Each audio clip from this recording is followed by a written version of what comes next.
Madam President. Senator from Kansas. Madam President, I understand that the time for morning business has come and gone, but I ask unanimous consent as if the Senate's we were still in a morning quorum business call. for 20 minutes. The Senate's in a quorum call. Oh, quorum call. Well, I ask that the quorum call be terminated. Without objection.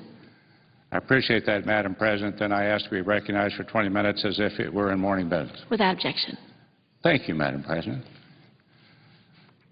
Madam President, I recently introduced a bill called the Regulatory Responsibility for Our Economy Act of 2011. It's S-358. Would urge my colleagues that after hearing my remarks who would like to co-sponsor this. I realize that the bill is a mouthful, the Regulatory Responsibility for Our Economy Act, but I think it's appropriate.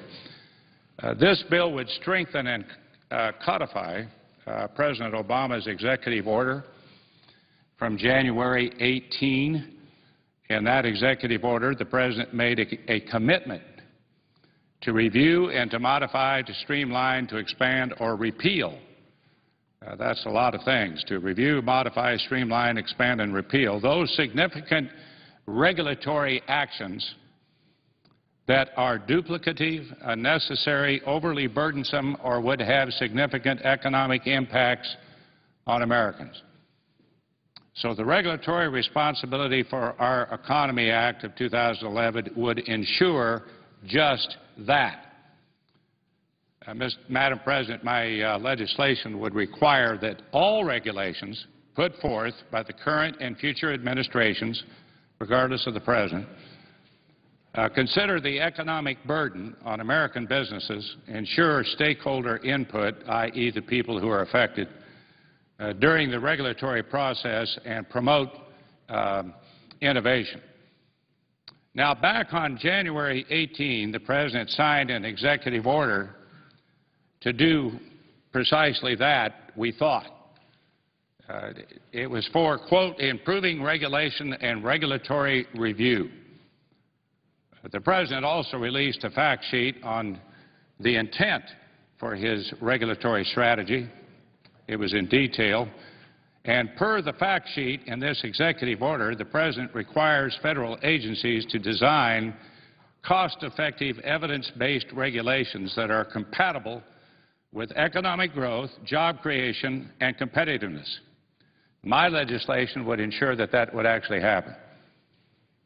Now, in addition, the President published an op-ed in the Wall Street Journal detailing the administration's commitment to reviewing regulations. As part of this op-ed, the President stated, quote, we have preserved freedom of commerce while applying those rules and regulations necessary to protect the public against threats to our health and safety and to safeguard people in business from abuse. But he also noted, and this is the key, that sometimes those rules have gotten out of balance, placing unreasonable burdens on business, burdens that have stifled innovation and had a chilling effect on growth and jobs. Now, I must say I absolutely agree with the President. I was extremely pleased when he came out with the executive order on January 16. And as I travel across my home state, I have heard Kansan after Kansan, regardless of the business, regardless of where they are on Main Street, who find themselves weighed down by the burden of too many regulations.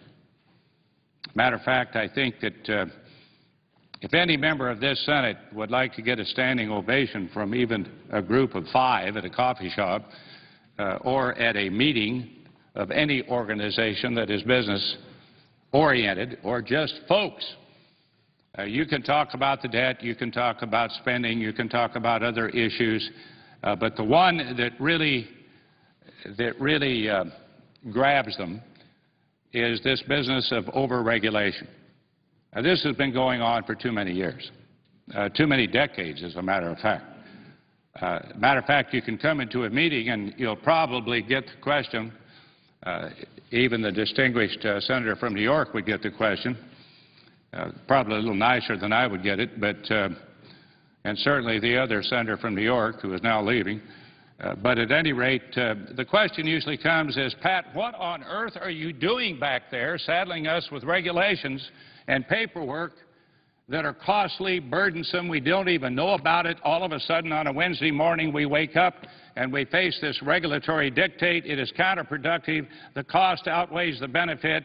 What is going on back there? What are you guys doing? My response is, well, let's stop just for a minute. I'm not a you guy, I'm an us guy. Clear back in my days in the House of Representatives when I had the privilege of serving in that body, we are trying to do something about the unnecessary and burdensome regulations. So I have had a long-standing concern with the regulatory process, and that is the one issue. That's the tinderbox issue. That's the one where you really get an immediate response of people saying, amen, somebody needs to do something about that. And they were so pleased with the President when he came out with the executive order to say, hey, I'm going to do something about this. I have his quote a little bit later on that really makes sense. So as of January 3, 2011, less than 6 months after the Dodd-Frank Act was signed into law, regulators have issued over 1,000 pages of regulatory proposals and 360 pages of final rules. Talk about asking senators whether they have read a bill or not. I know that nobody in the Senate has read over the 1,000 pages of regulatory proposals and 360 pages of final rules on the Regulatory Reform Act. Many more pages of regulations, upwards of 5,000, are expected. One of the things that's holding it up is the definition of what's going on in these regulations. What adjective, what adverb, what does it mean in regards to the regulations?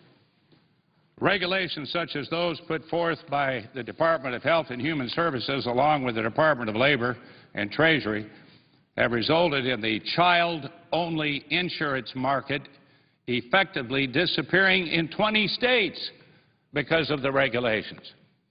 The idea was to provide just the opposite, more child-only insurance markets. But in 20 states today, that is not the case. And the Environmental Protection Agency began implementing its greenhouse gas regulations on stationary sources of energy that emit 75,000 or more tons of CO2 a year, which on its surface aims to only regulate those largest emitters, such as power plants, oil refineries, but it's only a matter of time. It's only a matter of time before stricter regulations are handed down that will impact every corner of commerce. Let me just say the EPA, knowing, of course, the Congress said no to cap and trade, are trying very hard to go around the Congress to try to put forth these regulations into compliance with the law. And last year, the Grain Inspection Packers and Stockyard Administration, the wonderful acronym, everything has to be an acronym in Washington, but the one for that is called GIPSA. Well, GIPSA is a GIP. They published a proposed rule that would change long-standing rules governing the production and marketing of livestock. This is an agriculture thing. I know people's eyes glaze over when we talk about agriculture. But this proposed rule goes far beyond what was intended in the last Farm Bill. In fact, a number of items in the proposed rule were defeated here on the Senate floor, and yet they were put in the proposed rule. A number of private economic studies show the loss of gross domestic product is in excess of $1 billion, much more costly than the $100 million threshold required for an economic analysis to be completed. Unfortunately, an economic analysis is yet to be completed. So I was encouraged, Madam President. I was a happy camper there for a little bit by President Obama's commitment to a new regulatory strategy. But the devil's in the details. And with staff help, after reviewing the executive order, I must say I was left with some larger concerns. I was upset. The executive order states, and I'm quoting here, "In applying these principles, each agency is directed to use the best available techniques to quantify anticipated present and future benefits and costs as accurately as possible. Wonderful. We will have a cost-benefit yardstick applied to all of the regulations pouring out of all of the agencies in Washington. The distinguished Speaker of the House said the other day that we had 200,000 more federal employees in Washington than we did 2 years ago. I can assure you they're not twiddling their thumbs. They are issuing regulations. And they tend to be agenda-oriented, not really getting down to sound science or determining the anticipated effects of their regulations. Where appropriate and permitted by law, and I'm picking up again on what the President said, each agency may consider and discuss qualitatively, and I'm quoting here, values that are difficult or impossible to quantify, including equity, human dignity, fairness, and distributive impacts. The partridge in the pear tree was left out. Let me read this again. Where appropriate and permitted by law, each agency, as they go through the regulations to determine which are counterproductive to this economy, costing billions in regards to manufacturing and businesses and harming our economy where it should not be harmed, they say, okay, but, where appropriate and permitted by law, each agency may consider, and this is the part where we ought to really take a look at it, values that are difficult or impossible to quantify. How are you going to do that? How are you going to quantify values that are difficult or impossible? Including equity, everybody's for that, human dignity, I don't know who's against that other than Iran, fairness, and distributive impacts. Now try to figure that one out. If you are working in a federal agency and you're trying to issue a regulation, if that isn't a loophole large enough to drive a truck through, I don't know what is. Now, as the Wall Street Journal captured so eloquently in their response to President Obama's editorial, these amorphous concepts are not measurable at all. You can't do it. You can't measure them. Mr. President, Madam President, on the surface, I feel that this language has the potential to be a very large loophole. This, coupled with an exception for independent agencies, such as the FDIC, SEC, and the EPA, has the potential to result in no changes at all. So we issue an executive order saying, let's take a tough look at the regulations that are so terribly counterproductive, and we may end up with nothing, more especially with the independent agencies. Note I said FDIC. Note I said SEC. Read Dodd-Frank. Read financial regulatory reform. Read the reach into the small community banks and what they're going to have to put up with. And hire a bunch of bad new Bears employees to figure out to tell the rest of the employees how on earth are they going to comply with these new regulations. And my favorite, the EPA, who had the temerity and the unmitigated gall to say after this came out, after this loophole came out, well, none of our regulations even apply. Our regulations are just fine. I got news for the EPA. In the Agriculture Committee, the chairwoman of the committee, Deborah Stabenow, and I have agreed to hold a hearing on this to determine just exactly where we are. And where we are is not good. My legislation would close the loophole in President Obama's executive order and would close other existing loopholes, including those that the administration has been using to bypass valuable stakeholder input on regulations. Again, there's that word stakeholder. That's a Senate word. That's the people that get smacked right up alongside the face in regards to the regulations that they don't even know adhere to their business or what they're about. The President has also agreed, and here's the key word, sometimes those rules have gotten out of balance, placing unreasonable burdens on businesses. Burdens that have stifled innovation, have had a chilling effect on growth and jobs. The President went on to say at other times we have failed to meet our basic responsibility to protect the public interest, leading to disastrous consequences, precisely the kind of thing I'm trying to demonstrate here. My legislation would assure a review of these regulations to assure fewer burdensome and economically irresponsible regulatory actions on struggling businesses in the United States. Now, President Obama's executive order requires that federal agencies ensure that regulations protect our safety, our health, and environment while promoting economic growth. So does my legislation. And it orders a government-wide review of the rules already on the books to remove outdated regulations that stifle job creation and make our economy less competitive. That's what the President's executive order does, and so does my legislation. The President said it is a review that will help bring order to regulations that have become a patchwork of overlapping rules, the result of tinkering by administrations and legislators of both parties, and the influence of special interests in Washington over decades. And the President was right. My legislation would do this, but would add some teeth to the commitment, sharp teeth, by cutting out the loopholes. The very loophole that I read, I'm not going to read it again. I defy anybody to tell me how, what it means or how anybody could use that kind of language in determining the cost-benefit of any regulation. The President has made it his mission to root out regulations that conflict, and I'm quoting here, that are not worth the cost or just plain dumb. That's pretty clear. If the President says that these regulations are just plain dumb, I said counterproductive. That's the Senate word. He said dumb. That's the Dodge City word. And I think Dodge City would agree. So my legislation should be something that the administration, I think, can support.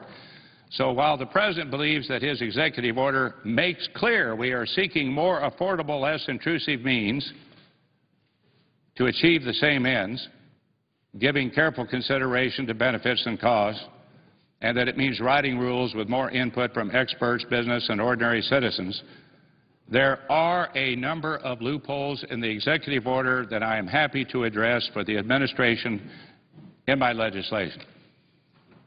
And my bill would keep the President accountable for another promise to Americans, and I urge my colleagues to support this legislation, the details of which I am happy to share with my colleagues, and I hope that we get a great number of colleagues to help us codify the executive order, put some teeth in it, make it work, and really get at regulatory reform as opposed to being disingenuous. And I think that's exactly what's happened in regards to this, what turned out to be a very noble effort, but in the end result has so many loopholes in it that it will be completely ineffective. I yield back any time that I may have. Thank you, Madam President. Thank you. Morning business is closed. Under the previous order, the Senate will resume consideration of S-223, which the clerk will report. Calendar number 5, S-223, a bill to modernize the air traffic control system and so forth and for other purposes.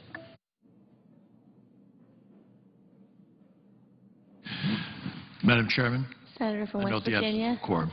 Clerk will call the roll. Mr. Akaka.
Madam Chairman, Senator from West Virginia. I ask unanimous consent that the order of the quorum call be rescinded. Without objection.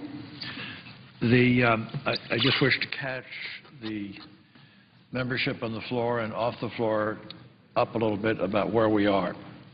We're at midweek through our third week of consideration of the FAA reauthorization bill. Last night, Senator Reid filed cloture on this bill. In a perfect world, we would have finished this bill already without filing cloture. But we need to finish, and that's what cloture motions are for. I will support cloture, needless to say. Senator Hutchinson also filed cloture on an amendment that will bring conclusion to a debate on slots at National Airport. I will talk about that issue in more detail later. But I'm just saying right now, slots are very important, but they don't need to consume all of the arguments and all of the discussion on the floor about this bill. They're a very small part of the bill, an important part of the bill, recognizing that the West has to be served much better than it is being, but it is not the entire bill. It's a very small part of the bill. Now, last night we disposed of two pending amendments by voice vote. I feel we have made progress to resolve some of the pending amendments, but vote will be required on several of them, and I expect we will have those votes today. Senator Hutchinson and I are trying to clear a number of other filed amendments. There were at one point 100 of them. I hope that we can accept a number of them. I've heard from any number of my colleagues on their amendments, and I'm trying to be helpful in getting them adopted where they contribute to the bill. I know Senator Hutchinson is committed to supporting the bill. We need to resolve the issue of slots, and she has been working, we've all been working diligently and almost exclusively on that matter. And we will do this with a vote. We'll resolve that issue. After that vote, we will vote on cloture, which I believe will pass, and I'm extremely hopeful we can reach agreement to get this bill done this week.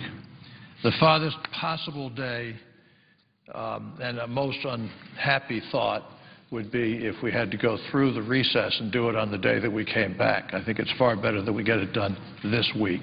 There's no excuse for not doing it. I thank the presiding officer and do not notice the evidence required. Thank you. Madam President. Senator from Texas. Yeah, Madam President, I just wanted to say that we now have, I think, a glide path to passing this important legislation. We worked late into the night, Senator Rockefeller and I did, to try to accommodate needs, concerns, amendments of members. And now we have the cloture motion in play and hope that we can come to a real agreement on the Reagan Airport perimeter issue so that we could even do it before cloture is invoked. But hopefully, if we aren't able to come to a complete agreement, we would at least be able to get cloture and move on. I hope our members know that we are going to continue to work to address everyone's concern. We have concerns of Western senators, concerns of senators within the Washington, D.C. metropolitan area. We have small community concerns. We have Eastern Seaboard community concerns. And we've been working for, well, years actually, but months and then weeks to address concerns. We're open to do that.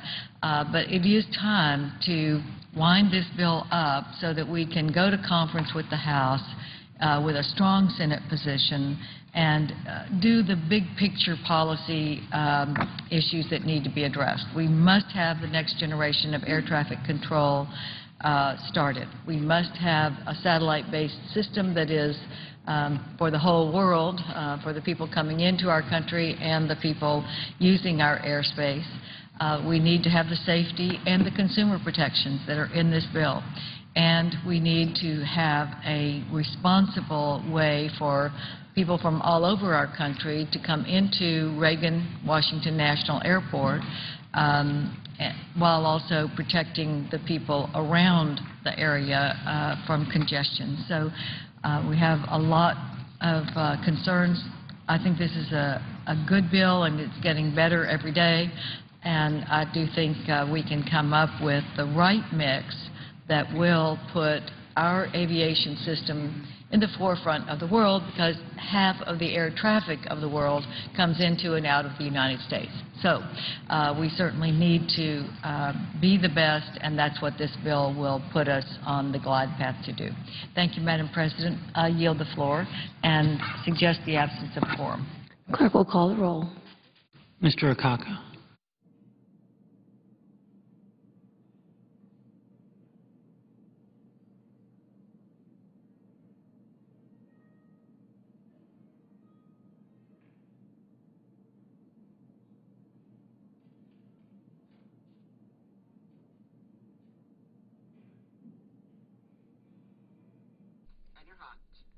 While senators are in a quorum call, some headlines for you from the Associated Press. President Barack Obama is warning Congress not to send him a spending bill with drastic cuts for the current fiscal year. The House is dealing with hundreds of proposed amendments to the spending measure, which is needed to keep the government operating past early March. The president says he will veto anything he finds, quote, disruptive. President Obama sits down today at the White House with the Senate Democratic leadership to talk about his 2012 budget proposal and the Republican cuts. You can visit cspan.org/budget for more information on the president's 2012 budget request.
Senators are in a quorum call right now, but they have been working on a bill reauthorizing Federal Aviation Administration programs. Amendment votes are expected throughout the day. Meanwhile, also on Capitol Hill today, the nation's top intelligence officials are testifying. They're giving lawmakers an overview of the worldwide threats facing the U.S. Included in the agenda is questioning on information gathering on potential instability overseas, especially in light of the unrest in Egypt. In recent days, Intelligence Committee Chair Senator Dianne Feinstein of California has stressed that the agencies need to improve their performance by submitting timely warnings on possible threats. Today's hearing is with CIA Director Leon Panetta, FBI Director Robert Mueller, and Director of National Intelligence James Clapper, as well as others. You can watch that live right now on C-SPAN and also cspan.org.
While senators continue their quorum call, some political news for you. Politico reports that the Republican Governors Association will name Chris Christie to be its new policy vice chairman today. The move is likely to enhance Governor Christie's already substantial national profile, and many conservatives are looking to him as a potential candidate for the 2012 presidential race, though Mr. Christie has ruled out a run for the White House in 2012. Mr. Christie will be giving remarks at the American Enterprise Institute today at 1 p.m. Eastern, and we'll cover that for you live over on C-SPAN 3. Senator from West Virginia. I ask unanimous consent that the order of the quorum call be rescinded. Without objection. Madam President, I have 14 unanimous consent requests for the committees to meet during today's session of the Senate. They have the approval of the majority and minority leaders. I ask unanimous consent that these requests be agreed to and these requests be printed in the record. Without objection. Madam President, I have a colloquy between myself and Senator Inhofe, which I would ask be made a part of the record. Without objection. Let me just catch up a bit on where we are. The Senate's been working on this national slots issue for close to a year, or maybe 10 years, I don't know. It's been an awfully long time. But we've been unable to achieve a resolution so far on the matter, and that's a problem. When we began consideration on the FAA reauthorization bill, Senator Hutchinson and I decided that we should focus on helping consumers. Everybody was talking about airliners. We were talking about people. Airliners fly around. People have to be able to do it, so we decided to focus on them. So we both believe that the growth of Western states must be recognized. I come from an eastern state, sort of. You come from an eastern state, totally. The presiding officer does. But the growth is in the West. They are underserved. That cannot be debated. It's embarrassing how few flights there are back and forth between national and them. The national capital is a fairly important place. People need to go there either for tourism or for business or whatever. And we need more access to the national capital to be provided to the citizens from there on a both-way basis. So time is running short for the consideration of the FAA package. This bill is too important to the country to let it languish over this issue. It's virtually all we have talked about. And I regret that because it does not reflect the nature and the priorities of the bill. Unlike the national slot issue, the FAA bill has direct impacts on the whole nation all the time. It will help our economy now. It will help our economy in the future, with immediate job support and long-term impacts on our role in the global marketplace. To move forward on the bill, Senator Hutchinson offered a slots amendment, a national slots amendment, that I feel offers a fair and reasonable solution on this issue. Over the past 2.5 weeks, she and I worked closely with other members and their staffs in an effort to achieve a compromise on this issue. Many of their needs and ideas have been incorporated into her amendment. It may still not be perfect, but it represents an attempt to fairly balance the competing needs of members and their constituents inside and outside of the perimeter. It's fascinating, and people, they have it in their minds that something has to happen. They have to have so many flights, or flights have to go to this city or that city or whatever. And then people sort of get attached to airlines. They feel they've got to represent an airline. And I sort of thought that we're here to represent the people of the states that we come from, but more importantly, in some senses, the entire country, particularly on an issue like this. Her amendment will permit some additional beyond-perimeter flights shortly after enactment of the bill. And then this very interesting part about the Department of Transportation. We've introduced that into the bill. It's a very good part of the bill. The Department of Transportation, which is neutral, which is professional, which is fully engaged in all of this, is required to study the effect of those flights over the next year. Now, some people will say, well, that's kind of a dodge. It's not a kind of a dodge. Because slots are so controversial, It takes the Department of Transportation and their analysis to guide us about whether there is an overload at National, whether there's an underload. My own view is there's an underload at National, lots of slots available, but that's not the prevailing view on the part of some. They feel that we can't have a single more flight. So DOT can study that, and if they find there's no negative impact, a limited number can be added at the appropriate time, or not, depending upon what we want to do. Specifically, the amendment provides network carriers an opportunity to swap existing flights they conduct within the perimeter and use them for flights to western states beyond the perimeter. 7 round-trip flights could be converted under this provision. Under this construct, a carrier could use flights to large hub airports within the perimeter, where significant service already is provided. This protects states and small communities within the perimeter and limits the number of new flights at the airport as requested by local officials. The amendment also provides 5 new flight exemptions that would only be distributed to new entrant or limited incumbent carriers. To provide maximum flexibility for the carriers, these could be used for new flights within or beyond the perimeter. All of this is kind of opaque, like a puzzle, but it does have to work. We've had approximately 100 amendments filed to the FAA reauthorization bill, and much of the talk, as I've indicated, is focused on slots at National Airport. There are lots of airports, but National Airport has gotten the bulk of these amendments. I don't resent that or regret that. I just wish that we could also get to the rest of the bill, which I think is probably going to be entirely acceptable to people because it's a very reasonable approach. Only 3 other amendments have been filed that directly address the issue of West Coast access to National. The Ensign Amendment would allow carriers to have unlimited conversions or swaps for flights beyond the perimeter. I felt this proposal goes too far and could have a significant negative impact locally and for small community service within the perimeter.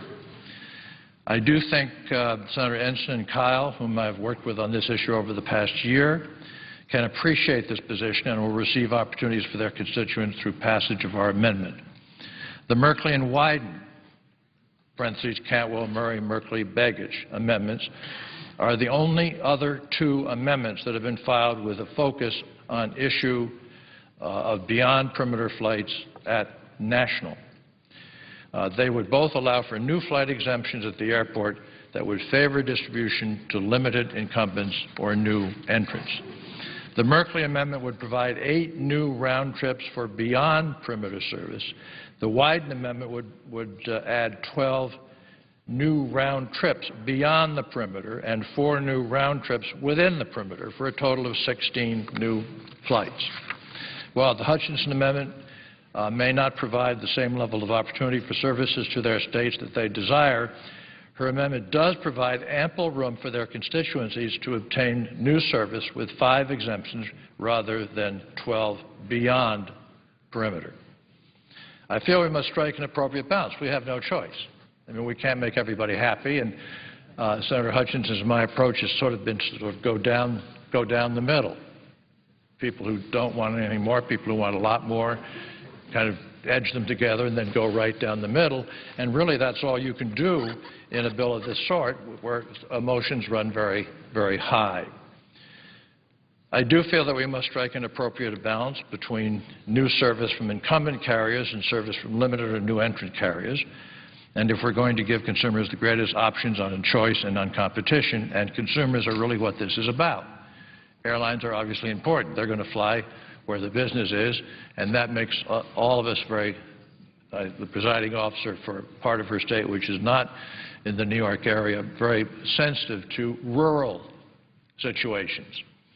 And in that West Virginia is entirely rural, has no city larger than slightly over 50,000 people, that being the state capital. Flights in and out of that state are very important to me. Most of them are done by propeller. Most of them aren't particularly comfortable. but they do get you to where you want to go. And now we've switched number to Dulles, so you could feed out from Dulles to anywhere in the world. But taking care of rural areas is incredibly important to us. But again, the DOT study included in the amendment will also provide valuable insight into the impact of additional flights at National Airport on this or any other aspect. Under the amendment, if DOT finds that more access is appropriate, it can permit up to 4 additional flights at National. These would be provided to incumbent carriers to swap service from large hubs within the perimeter, resulting in no new air traffic at the airport. I think Senator Hutchinson and I like to emphasize that word, no new flights. They have room for flights. A GAO study showed that, really quite a lot of flights. But the prevailing wish is not to have noise, not to have flights, not to have disruption. And the fact of the matter is that planes are getting quieter. They'll get much more quieter as they're entered into all markets. So, in total, as few as 12 or as many as 16 additional beyond perimeter flights could result from the amendment over a 2-year period. If the DOT determines the initial 12 flights have had a direct negative impact on the D.C. market, I emphasize this. I mean, we're just putting the DOT right on this case so they can watch it very closely. Whatever people might think, they are neutral, they are professional, they do this for a living, and if they determine it has a negative impact, then it will limit the likelihood of adding new additional flights in future FAA reauthorizations, and that makes some sense. Let them be the arbiters of that rather than us battling it out here. This type of review is long overdue and will provide a far greater understanding of local needs by any carrier seeking access at National. If DOT finds there's enough room for up to 16 flights, the amendment would seek to balance them among various stakeholders. 11 of these flights would be swaps or conversions of service to incumbent carriers are already providing this, resulting again in no new traffic at that particular airport. There are other airports in the country. I have to keep telling myself that, but it's hard to recognize that in looking at the debate so far. No new impact on the airport, and minimizing the impacts of flights on a local basis generally. 5 of the flights will be dedicated to new entrants or limited incumbents to receive new exemptions. These could be used for service within or beyond the perimeter, so all communities in the country would have an opportunity to obtain a flight. In closing, I recognize every amendment addressing slots at National will be considered flawed in some corners. That's in the nature of our world here. However, I do think it's important that we have votes on these amendments to determine a Senate position on this issue. I believe the Hutchinson amendment is reasonable. It's a very reasonable offer, and I hope it will obtain the support of a majority of the Senate. Madam President, I yield the floor. And note the absence of a quorum. Clerk will call the roll. Mr. Akaka.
As senators continue their quorum call, wanted to let you know that we've got an online hub for all things budget-related. You can read the President's proposal, get department-by-department breakdowns, and watch all budget hearings anytime. That's all available for you at cspan.org/budget.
Senators are in a quorum call. Today they're continuing work on a bill reauthorizing Federal Aviation Administration programs. Amendment votes are expected throughout the day. Meanwhile, over in the House, the chairman of the Joint Chiefs of Staff, Admiral Mullins, and Defense Secretary Gates are testifying.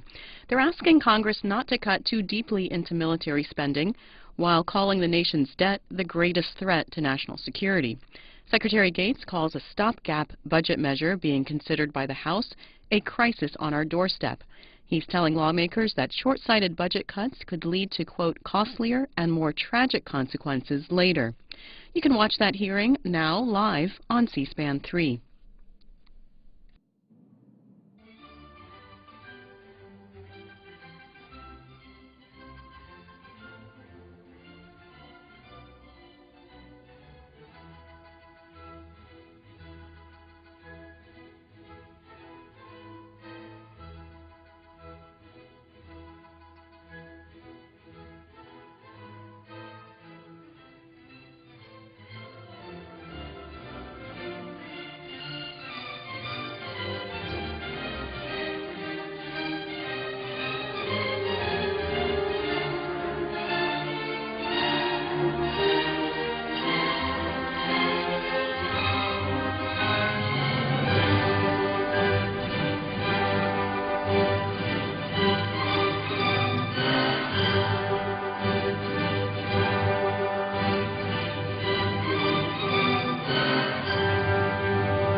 A news update for you from overseas. Egypt's health ministry says at least 365 people were killed during the 18-day anti-government uprising that began on January 25th. The health minister says it's just a preliminary count of civilians killed and does not include police or prisoners. Meanwhile, Defense Secretary Robert Gates is telling a congressional panel that he can't imagine sending U.S. ground forces as a response to civil unrest in Egypt or elsewhere in the Middle East.